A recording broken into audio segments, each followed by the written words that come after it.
জয় নিতাই।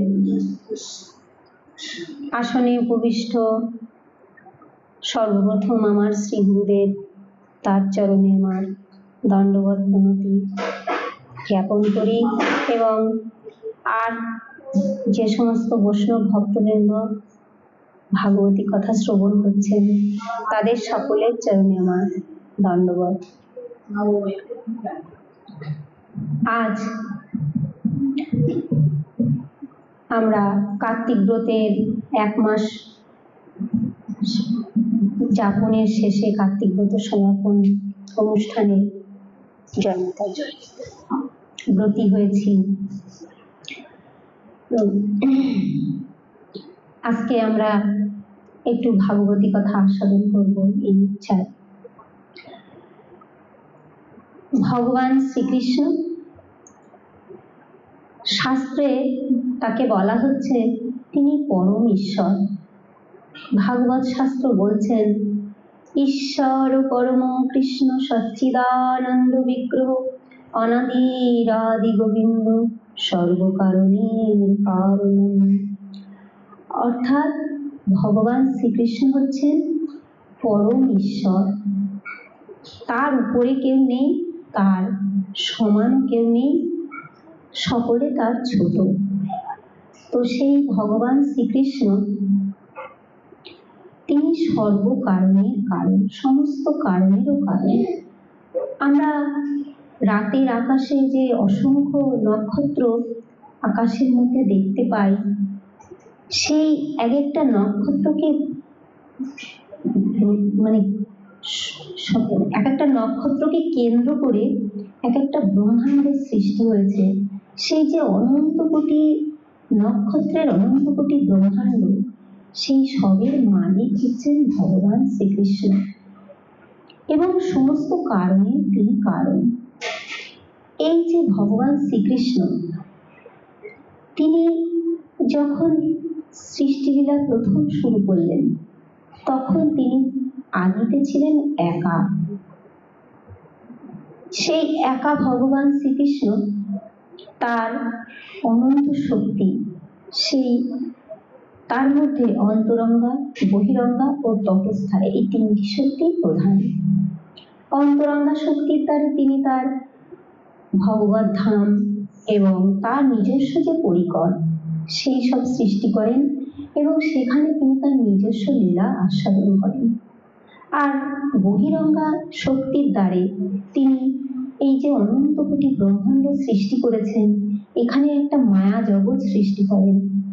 সেই মায়া জগতের মধ্যে তটস্থা শক্তির দ্বারে তিনি অনন্ত কোটি ব্রহ্মাণ্ডের অনন্ত কোটি জীবের সৃষ্টি করেন এবং তাদের নিয়ে তিনি একটা খেলা করতে চান। সেই যে তার যে বিশাল যে সৃষ্টি, সেই বিশাল সৃষ্টি তিনি নিজের ইচ্ছা মতন কোথাও ভাঙেন, কোথাও গড়েন, তার যেমন ইচ্ছা সেই ইচ্ছা অনুযায়ী তিনি তেমন ভাবে সৃষ্টি করেন, ধ্বংস করেন, বা তার যে সমস্ত অনন্ত কোটি ব্রহ্মাণ্ডের যে ছোট ছোট জীব রয়েছে তাদের সঙ্গে তার যেমন ইচ্ছা তেমন ভাবে তিনি লীলা আস্বাদন করেন।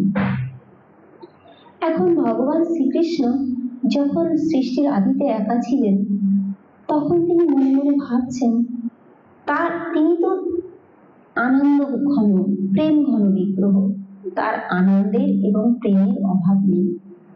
কিন্তু তিনি মনে মনে ভাবছেন এই প্রেমটা না একটা যদি মাধ্যম না থাকে, যদি আস্বাদনই করতে হয় প্রেমের, তাহলে দুজন কাউকে সৃষ্টি আর একজনকে লাগে। তো এই ভেবে তিনি একের পর এক সৃষ্টি করলেন। তার অন্তরঙ্গা শক্তির দ্বারা তার যে সমস্ত পরিকর আছেন তারা তার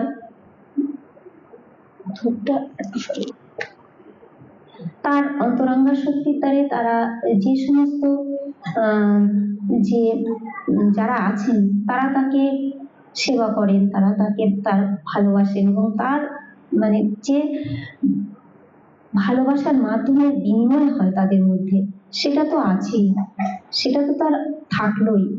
কিন্তু এই যে আপনার তপস্থা শক্তি, এই তপস্থা শক্তির দ্বারেও তিনি তো ভালোবাসার মুক্তপতি বিগ্রহ। সেই মুক্তপতি বিগ্রহের যে ক্ষুদ্র ক্ষুদ্র অংশকে যে অনন্ত কোটি ব্রহ্মাণ্ডের মধ্যে বিলিয়ে দিলেন এবং সেই ব্রহ্মাণ্ডের ছোট ছোট জীবনিচয় সৃষ্টি করলেন, তাদের বহিরঙ্গা শক্তির দ্বারা তাদের দেহ প্রকৃতি তৈরি করে সেই দেহ প্রকৃতির মধ্যে ক্ষুদ্র ক্ষুদ্র ভালোবাসার কণা, তার নিজস্ব ভালোবাসার কণা প্রদান করলেন। প্রদান করার পরে সেই যে জীবনিচয় সৃষ্টি হলো, সেই জীবনিচয় সৃষ্টি হওয়ার পর তাদের সঙ্গে তার একটা ভাবের আদান প্রদান করার খুব ইচ্ছা হলো। এটা ভগবানের নিজস্ব খেলা বলতে পারেন। তার নিজের ইচ্ছা মতন তিনি সেই খেলা রচনা করেন। আর একটা সময় মনে হতে পারে যে তিনি এই জীবেদের মধ্যে এই যে ছোট ছোট ভালোবাসার কণা দিলেন, কেন দিলেন? তো তিনি এর উত্তর হচ্ছে এটা তার নিজস্ব খেলা। খেলা করতে তার ভালো লেগেছে, তাই তিনি খেলা করছেন, সেরকম একটা খেলা এটা।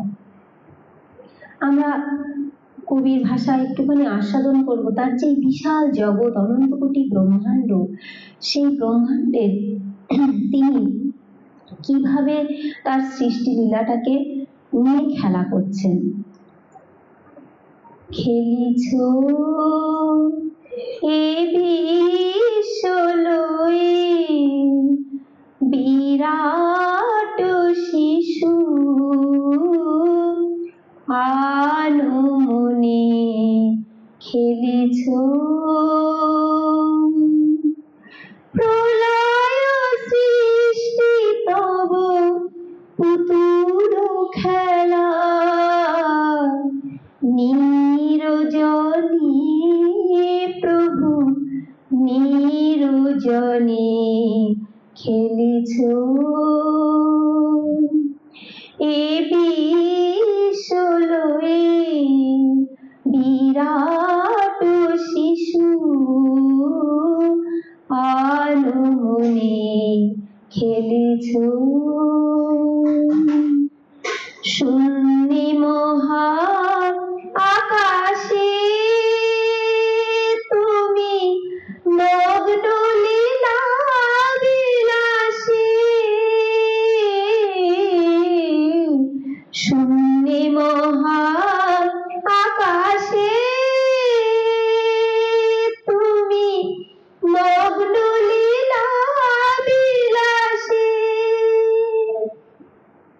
হাসিছ খেলিছ নীতি ক্ষণে ক্ষণে নিরজনী প্রভু নিরজনী খেলিছ এ বিশ্বলয়ে বিরাট শিশু আনমনে খেলিছ তারকার বিশ্বসী খেলো না তব হে উদাসী পড়িয়াছে রাম পায়ের কাছে রাশি রাশি তারকার বিশ্বসী খেলো না তব হে উদাসী পড়িয়াছে রাম পায়ের কাছে রাশি রাশি নিত তুমি হে উদার সুখে দুঃখে অবিকার নিত তুমি হে উদার তুমি সুখে দুঃখে অবিকার ভাঙিছ গড়িছ নীতি ক্ষণে ক্ষণে নিরজনী প্রভু নিরজনী খেলেছ বিশ্বলুয়ে বিরাট শিশু আনমনে খেলেছ। প্রলয় সৃষ্টি তব পুতুল খেলা, নিরজনে প্রভু নিরজনে খেলেছ। তো এইভাবে প্রভু তার আপন মনে তার বিশাল সৃষ্টি নিয়ে খেলা করছেন, তার যেখানে যেমন মনে হয়। কখনো তার ইচ্ছায় কোনো ব্রহ্মাণ্ড ধ্বংস হয়, কখনো তার ইচ্ছায় নতুন করে সৃষ্টি হয়। তো এইভাবে খেলতে খেলতে তার মনে হলো যে এই যে অনন্ত কোটি জীব নিচয়, এদের অন্তরে যে ক্ষুদ্র ক্ষুদ্র ভালোবাসা আমি প্রদান করলাম, তো এই ভালোবাসাটা দিয়ে যদি আমার সঙ্গে ভাব বিনিময়টা, আমার ভালোবাসা, তার গোবিন্দের যে ভালোবাসাটা বৃহৎ ভালোবাসা, তার সেই বৃহৎ ভালোবাসার সঙ্গে এই ক্ষুদ্র ভালোবাসার যদি যদি ভাব বিনিময়টাই নাই হয়, তাহলে তো এই ভালোবাসা যে অনন্ত কোটি ব্রহ্মাণ্ডের সৃষ্টি ভালোবাসা জীব নিচয়ের অন্তরে, এটা ব্যর্থ হয়ে যায়। তখন তার মনে হলো যে এটা তো ভালোবাসা যদি ভাব বিনিময় যদি করতেই হয়, তাহলে তো একটা সম্পর্ক লাগে। সম্পর্ক না হলে তো ভাব বিনিময় করা যায় না। হঠাৎ হঠাৎ করে তো কারোর সঙ্গে কারোর ভালোবাসার ভাব বিনিময় হয় না। তার জন্য একটা আধার লাগে, যার সঙ্গে আমি ভালোবাসার ভাব বিনিময়টা করব। এবং গোবিন্দের অন্তরে এই যে আমার ক্ষুদ্র, আমার অন্তরে মানে আমি এই ব্রহ্মাণ্ডের একটি ক্ষুদ্র জীব, আমার অন্তরে যে ছোট্ট ভালোবাসাটা আছে, সেই ভালোবাসার সঙ্গে তার যে বৃহৎ ভালোবাসা, সেই ভালোবাসার ভাব বিনিময় করার আমার কি আগ্রহ আছে আমি জানি না, কিন্তু আমার গোবিন্দের খুব আগ্রহ আছে। দেখুন, আমরা যখন এই ব্রহ্মাণ্ডে মায়ার জগতে এলাম, তখন আমরা পুরোপুরি গোবিন্দকে ভুলে গেলাম। আমরা যে গোবিন্দের অংশ এবং তাকে, তার সঙ্গে ভালোবাসার সম্পর্ক তৈরি করার জন্য যে আমাদের জীবন, এটা আমরা ভুলে গেলাম। যখন সেটা ভুলে গেলাম, তখন এই সংসারের নানা রকম দুঃখ এসে আমাকে ঘিরে ধরল। চৈতন্য চরিতামৃত বলছেন যে কৃষ্ণ ভুলে সেই জীব অনাদি বহির্মূল, অতএব মায়া তারে দেয় সংসার আদি দুঃখ। আমরা কৃষ্ণকে ভুলে গেলাম, কিন্তু তিনি আমাদেরকে ভুলতে পারলেন না। এবং তার অন্তরে তিনি যে বিশাল প্রেমের আধার, তবুও তার অন্তরে এই যে ক্ষুদ্র ভালোবাসা পাওয়ার যে কি অদম্য আগ্রহ, সেটা আমি একটা উদাহরণের সঙ্গে সাহায্যে বোঝানোর চেষ্টা করব। শ্রদ্ধেয় কৃষ্ণানন্দ বাবাজি একটা উদাহরণ ব্যবহার করেছিলেন যে একজন বরফের মানুষ, তিনি হিমালয় পর্বতের, দেখবেন হিমালয় পর্বতের যে উচ্চ শিখর, সেখানে বরফ জমে থাকে। সেই বরফ কোনো মতেই গলে না, কারণ ওখানে তাপমাত্রা এত কম যে ওই তাপমাত্রায় বরফ গলতে পারে না। তো ওখানকার একজন মানুষ, বরফের মানুষ মানে যার শরীরটা পুরোপুরি বরফ দিয়ে তৈরি, তিনি ওই হিমালয় থেকে ধীরে ধীরে নিচের দিকে নেমে আসছেন। আস্তে আস্তে দেখছেন কিছু পরিব্রাজক, তারা নিচ থেকে উপরে উঠছেন। তাদের দেখে তিনি খুব কাতর কণ্ঠে বলছে, ওগো আমরা বড় পিপাসার্ত, আমি বড় পিপাসার্ত, আমাকে একটু জল দেবে, আমি তৃষ্ণা নিবারণ করব। তো তারা বলছে, তারা দেখে একটু অবাক হয়ে বলছে, হ্যাঁ গো, তুমি তো বরফের মানুষ, তোমার অন্তরেও তৃষ্ণার এত পিপাসা? তো যিনি বরফের মানুষ, তিনি উপর থেকে নিচে নেমে আসছেন, তিনি বলছেন, হ্যাঁ গো, আমার অন্তরে জলের বড় পিপাসা, পিপাসায় আমার বুকটা ফেটে যাচ্ছে, তোমরা আমায় একটু জল দেবে। তো সাধারণ যে মানুষ যারা নিচ থেকে উপরে উঠছিল, তারা ভাবছে কি যে আমরা কি জল দেব, আমাদের কাছে তো কোনো জল নেই।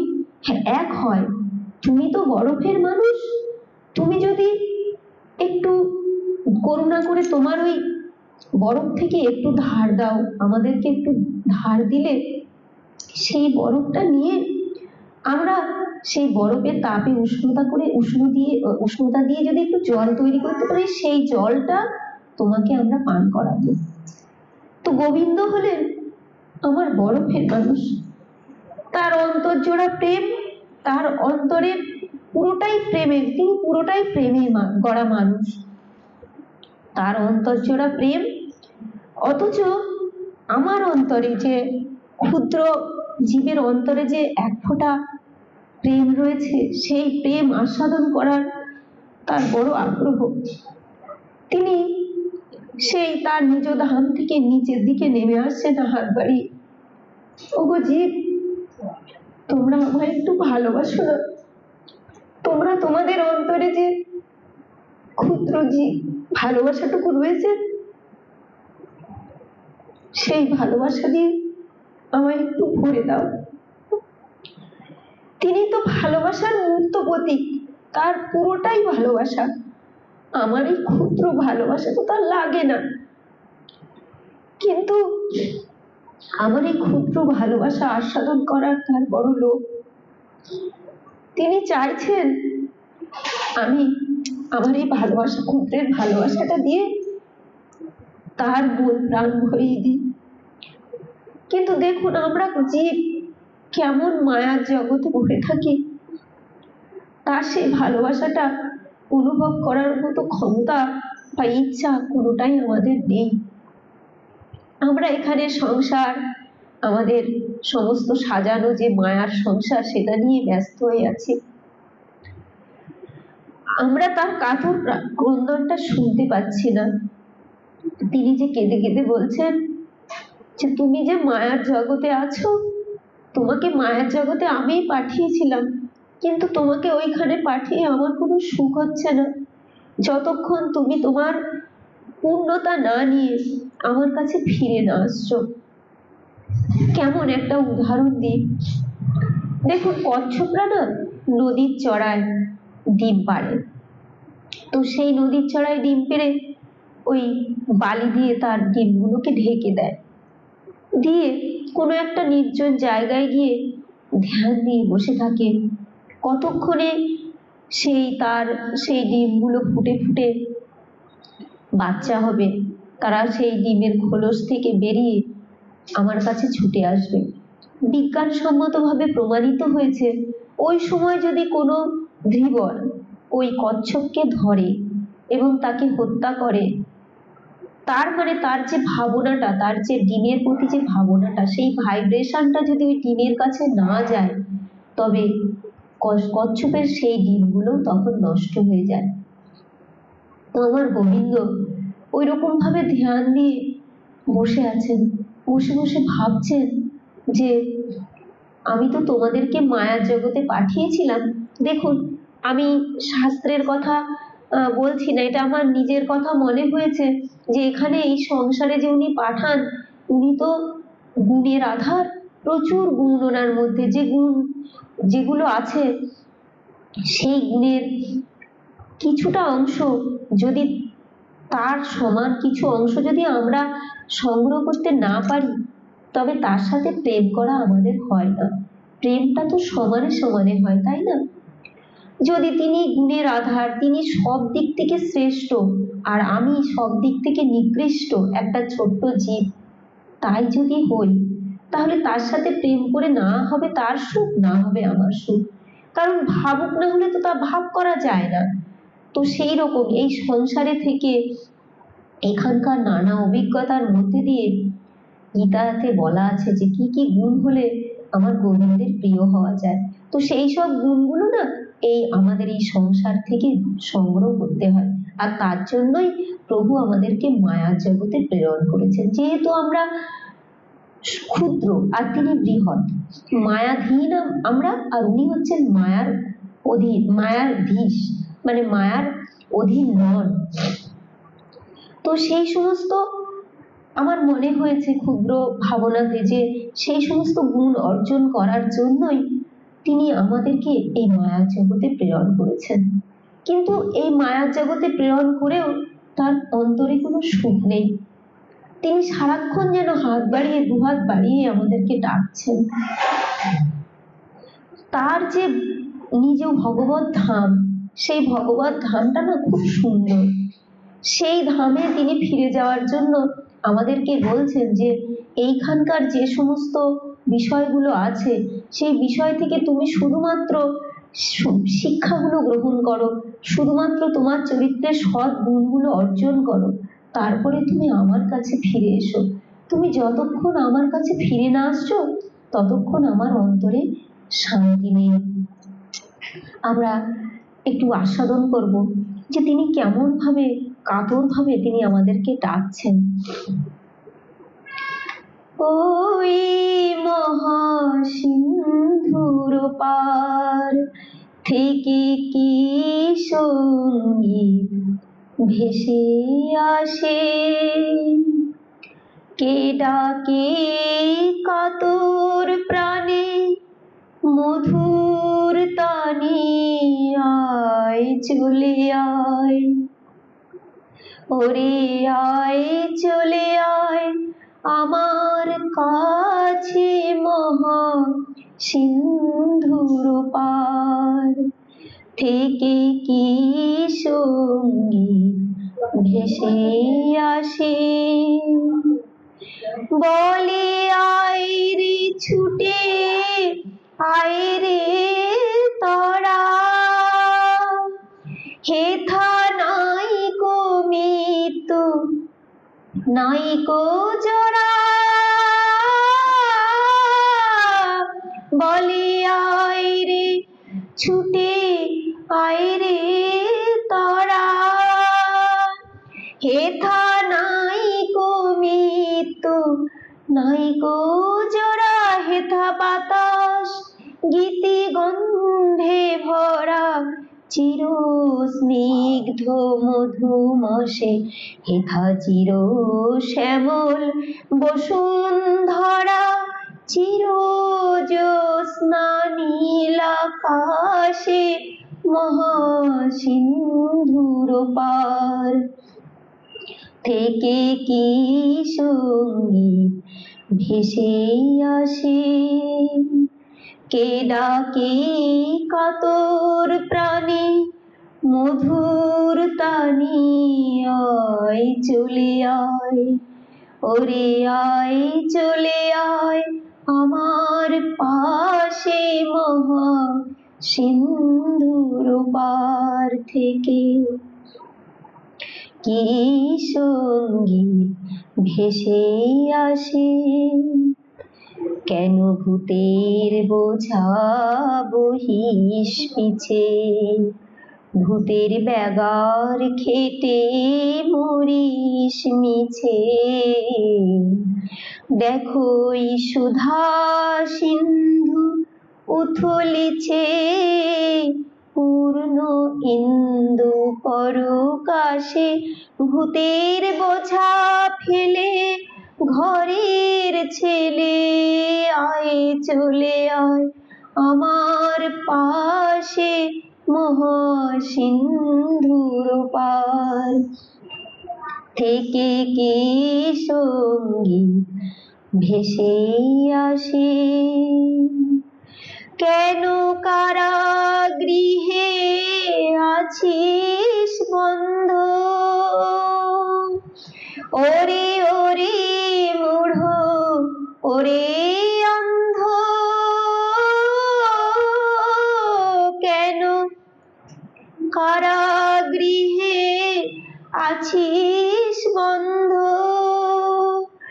ওরে ওরে মূঢ় ওরে অন্ধ।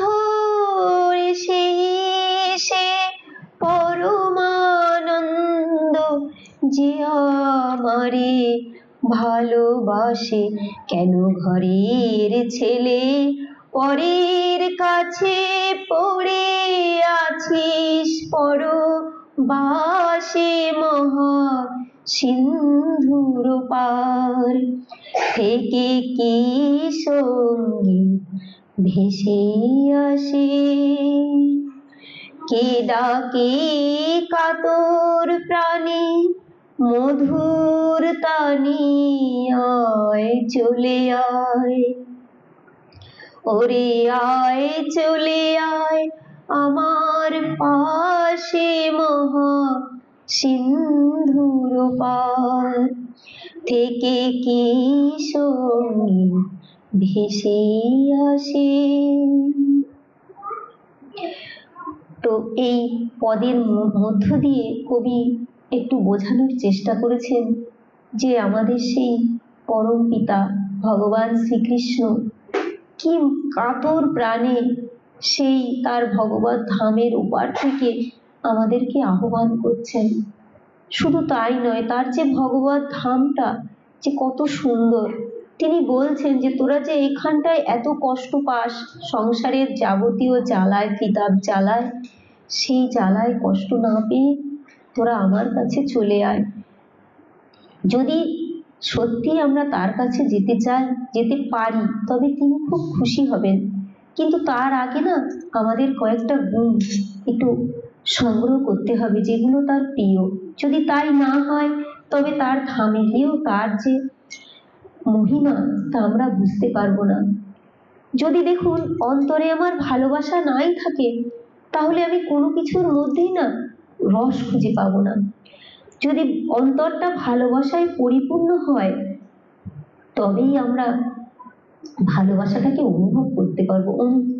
অন্যের অন্তরে যে ভালোবাসা, মনে করুন আপনাকে একজন ভালোবাসে, কিন্তু আপনার অন্তরে যদি ভালোবাসা না জাগ্রত হয়, ভালোবাসা তো দিয়েছেন তিনি, আমাদের অন্তরেই আছে, কিন্তু সেই ভালোবাসাটাকে যদি আমি জাগাতেই না পারি, তাহলে তিনি যে আমাকে ভালোবাসেন এই আস্বাদন আমি কোনোদিন পাবো না। তো এই সমস্ত সুন্দর সুন্দর গুণগুলো আমাদেরকে অর্জন করতে হবে এই সংসারের মধ্যে থেকে। সংসারে সাজানো যে গোছানো যে সম্বন্ধগুলো, সেখান থেকে ভালোবাসা কি বস্তু সেটা অন্তরের অনুভূতি নিয়ে তবেই গোবিন্দকে ভালোবাসার রাজ্যে গোবিন্দকে ভালোবাসতে যেতে হবে। বাস্তব ক্ষেত্রে আমার এই ক্ষুদ্র ভালোবাসা পাওয়ার জন্য তিনি যে ব্যাকুল না, তিনি সারাক্ষণ আমার দিকে হাত বাড়িয়ে আমায় কিছু দাও এই কথা তিনি বলছেন। কবি একটা কবিতার মাধ্যমে আস্বাদন করিয়েছেন, আমি সেটাও বলবো।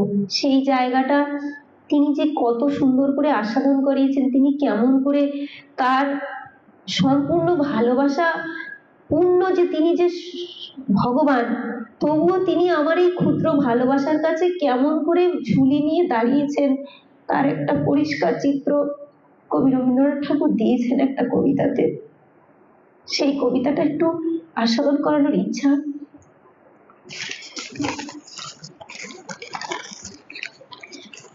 কৃপণ।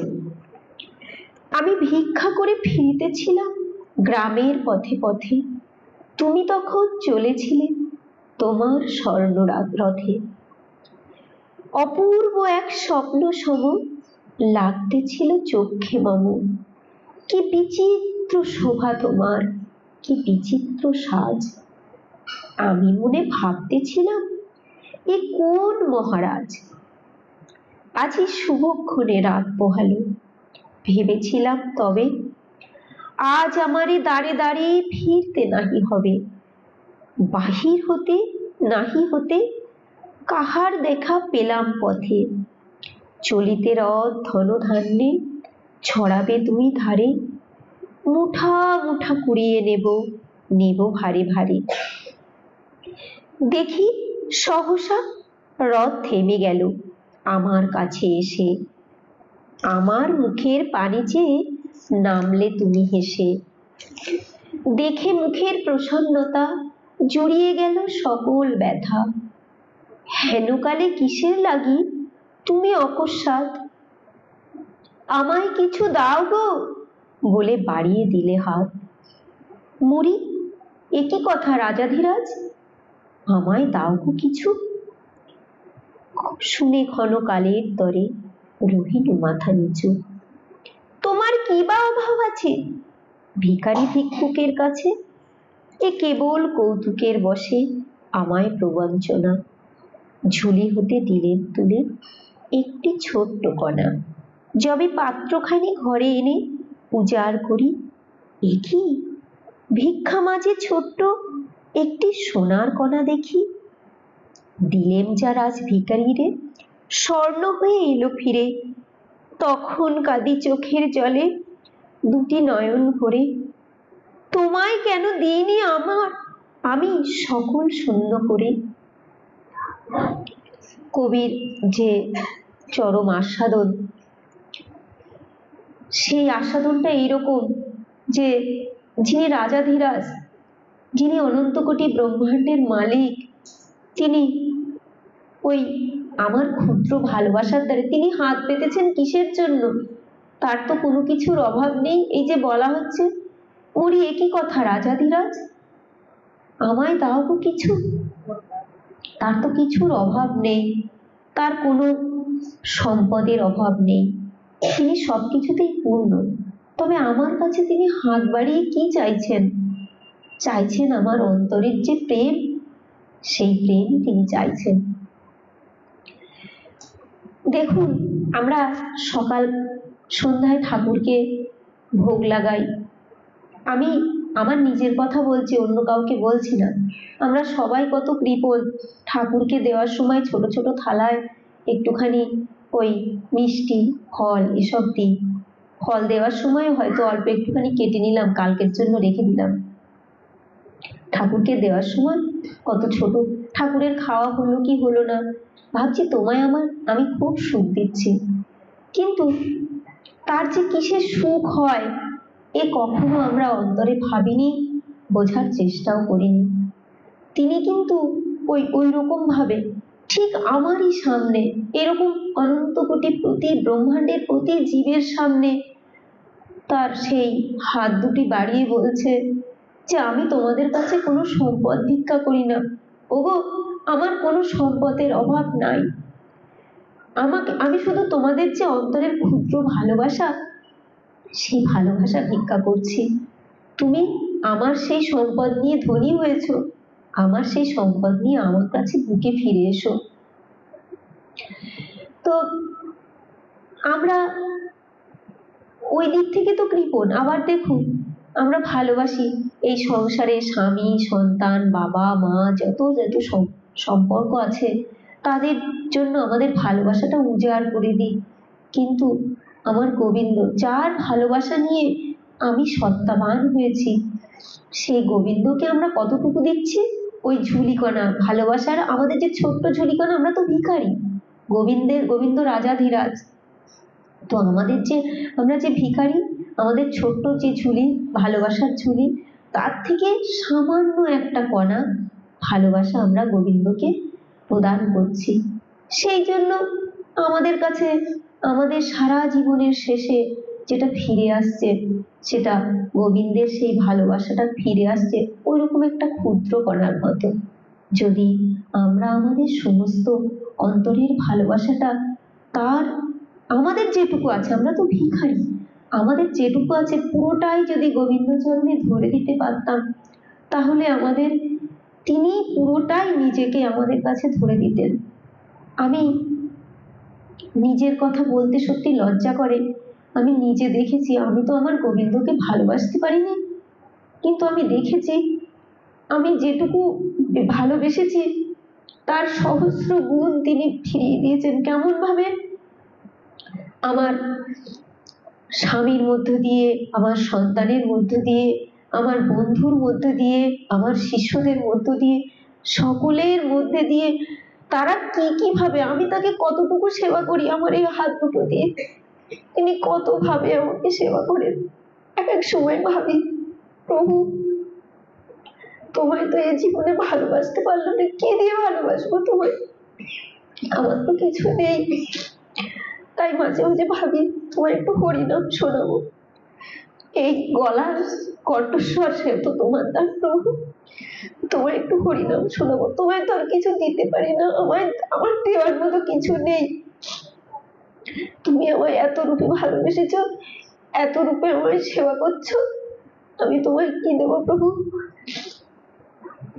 এটা প্রত্যেকের ক্ষেত্রে যদি একটু ভাবনাটা আমাদের আসে, ভালো লাগে তার। তিনি তো ভালোবাসার কাঙাল, রাজাধিরাজ হয়েও তিনি ভালোবাসার কাঙাল। আমরা তার কাছে ফিরে যাব এই আশা নিয়ে তিনি অপেক্ষা করছেন। শুধু অপেক্ষা করছেন না, তিনি আমাদের মতন হয়ে এই পৃথিবীতে আসলেন। আমরা যেতে পারছি না, আমরা জানি না কিভাবে যেতে হবে প্রভু তোমার কাছে, তাই তিনি করুণা করে গুরু রূপ ধরে, বৈষ্ণব রূপ ধরে, শাস্ত্র রূপ ধরে, কত রূপ ধরে তিনি এসেছেন।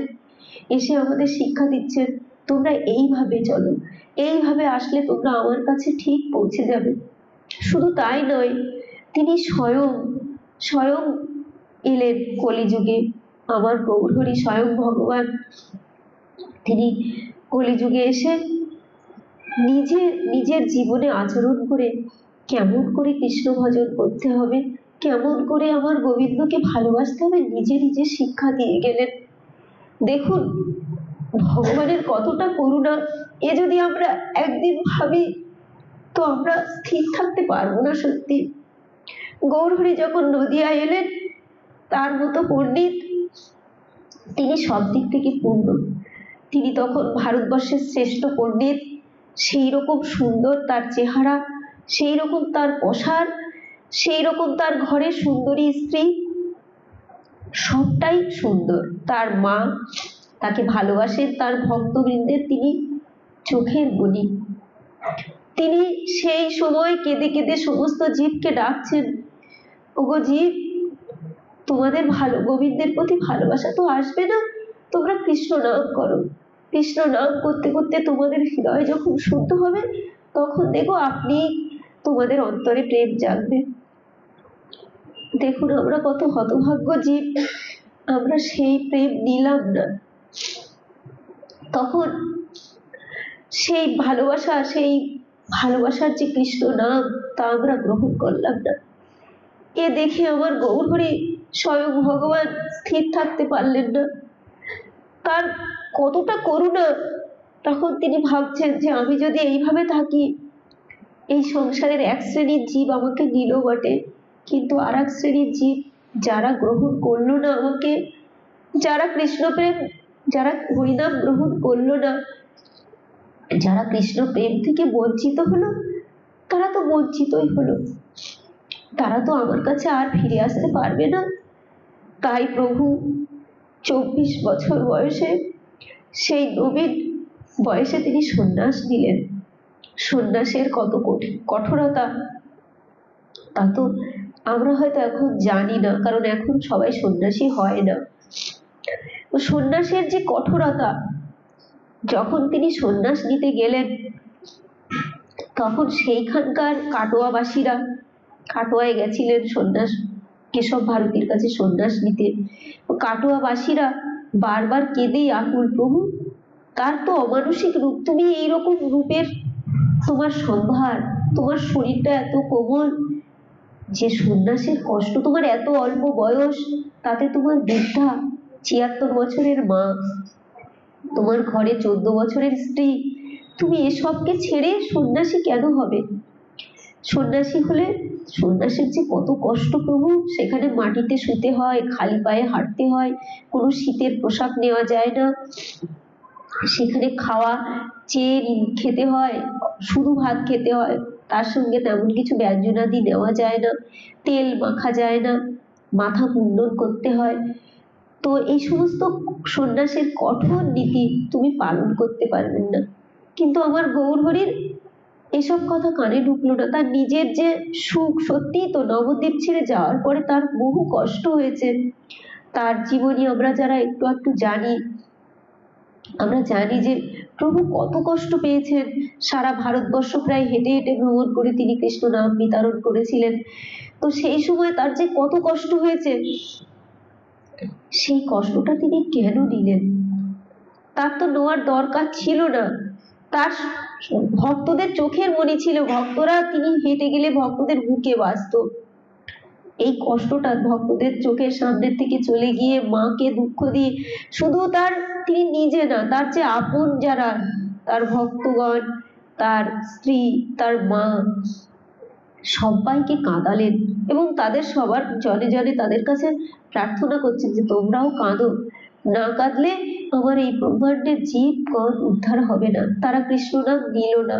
আমি এভাবে দেখলাম যে তারা কৃষ্ণ নাম নেবে না, তাই আমি বাধ্য হয়ে এই পথ অবলম্বন করছি। মাকে প্রণাম করছেন, মার চরণে ক্ষমা চাইছেন বারবার যে তুমি মা আমায় ক্ষমা করো, তোমাকে এই দুঃখ আমি দিতে চাই না। ভক্তদের বলছেন যে তোমাদের সঙ্গহারা হয়ে আমার খুব কষ্ট হবে, তোমরা যে আমাকে হারাবে তাই নয়, আমিও তোমাদেরকে হারাবো, কিন্তু আমি নিরুপায়, এই কষ্টটা আমাকে নিতে হচ্ছে। কেন না, অনন্ত কোটি জীব কৃষ্ণ নাম নিল না, আর নিল না বলেই প্রভু কষ্ট করে এইভাবে সন্ন্যাস জীবন দিলেন। তো এর থেকে আমরা অনুভব করতে পারি যে তার অন্তরে আমরা যে এই বহির্মুখ হয়ে আছি, আমরা যে কৃষ্ণ ভজন করছি না, আমরা যে কৃষ্ণের কাছে ফিরে যাওয়ার চেষ্টা করছি না, আর যারা কৃষ্ণ ভজন করছে তারাও বড় গতানুগতিক, চারিদিকে শুধু সমালোচনা আর এটা সেটা, কতগুলো নিয়ম পালন করা, মানে আমরা বৈষ্ণব হয়ে গেছি। প্রভু যে বারবার বলেছেন এই গীতাতে যে তোমরা এই এই সদ্গুণগুলো অর্জন করো, না হলে তোমরা আমার কাছে যেতে পারবে না, আমরা সেটা ভাবছি না। তো এর জন্য প্রভুর অন্তরে কতটা দুঃখ যে আমরা সুন্দর হতে পারছি না, আমরা নির্মল হতে পারছি না, আমরা তার কাছে ফিরে যেতে পারছি না, এর জন্য তার অন্তরে বড় দুঃখ। আমি তো নিজেও পারিনি সত্যি কথা বলতে, তবে আমি সত্যি সত্যি চেষ্টা করব। প্রভু আমার গুরুদেব, তার কাছে আমার প্রার্থনা, প্রভু আপনি আমায় আশীর্বাদ করুন। গোবিন্দের অন্তরের যে ব্যথা, তার এক কণা যদি আমার অনুভব হয়ে থাকে, জানি না হয়েছে কিনা, তবে আমি যেন তার লোকে ফিরে যাওয়ার জন্য একটা প্রয়াস অন্তত নিই। আপনি তো আছেন প্রভু, আপনি করুণা করলে হবে। আমরা তো শত গুণে শত দোষের আকর, সেই দোষ সংশোধন করে যাতে তার ধামে তার কাছে ফিরে গিয়ে তার সঙ্গে ভালোবাসার লেনাদেনা করে তার সুখী করতে পারি, প্রভু আমায় এই আশীর্বাদ করবেন। আমি আর কিছু প্রার্থনা করি না। তো এই কথা বলে আমি আজকের ভাগবতী কথার এইখানে বিশ্রাম নিচ্ছি। জয় নিতাই। জয় রূপ সনাতন ভট্ট রঘুনাথ, শ্রীজীব গোপাল ভট্ট দাস রঘুনাথ, এই ছয় গোসাইয়ের করি চরণ বন্দন, যাহা হইতে বিঘ্ন নাশ অভীষ্ট পূরণ। জয় শ্রীকৃষ্ণ চৈতন্য প্রভু নিত্যানন্দ, শ্রী অদ্বৈত গদাধর শ্রীবাসাদি গৌর ভক্তবৃন্দ। হরে কৃষ্ণ কৃষ্ণ কৃষ্ণ হরে হরে, হরে রাম রাম রাম হরে হরে।